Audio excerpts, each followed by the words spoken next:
ఈరోజు ముక్కోటి ఏకాదశి అండి. బెల్లం పాయసం చేస్తున్నానండి. బెల్లం పాయసానికి కూపన్ రైస్ అయితే బాగుంటాయి, స్టోర్ రైస్. అవైతే తొందరగా చితికిపోతుంది అన్నం, చాలా బాగుంటుందండి. ఇందులోకి కాంబినేషన్గా ముద్దపప్పు అండి. ముద్దపప్పు చాలా బాగుంటుంది. ఇందులో కందిపప్పు వేసుకుందామండి. ఎంత కావాలంటే ఎలా అండి, ఇదో చూడండి ఇలా మెత్తగా అన్నము పప్పు గుత్తితో చూడండి. బెల్లం వేసేసుకున్నాము.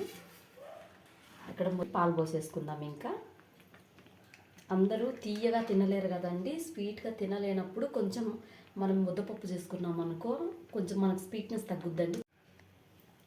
ఇలాచీ అండి, కొంచెం ఇలాచీ చూడండి. పప్పు రామేసేసుకున్నాను. ఓన్లీ సాల్ట్ మాత్రమేనండి, ఇందులోకి కారం ఏమేం లేదు.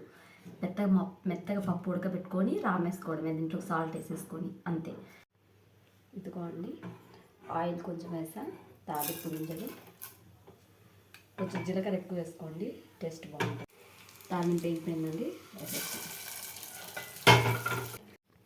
హలో అండి, ఇదండి నెయ్యి వేస్తున్నా తాలింపుకి. ఇదిగోండి కొంచెం జీడిపప్పు. ఒక చిన్న సరదా విషయం గుర్తుకొచ్చిందండి. బెల్లం అన్నం చేస్తుంటే మా పిల్లలు ఇద్దరు, మా సాయి చంద్రు ఇద్దరు చిన్నగా ఉండేవాళ్ళు. చిన్నగా ఉన్నప్పుడు రోజు బెల్లం అన్నం అని సతాయిచ్చేవాళ్ళు. వాళ్ళ కోసం అని నాకు కోపం వచ్చి ఒకసారి, ఎప్పుడు చేసేదాన్ని అయినా హింసిస్తారు బెల్లం అన్నం అని.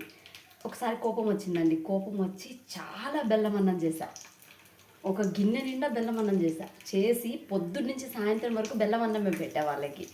ఇంకా అప్పటి సుత ఇప్పటి వరకు బెల్లం అన్నం అని మాట రాదండి. పెద్దోళ్ళు అయిపోయినా కానీ ఇప్పుడు అడగరు బెల్లం అన్నం అని.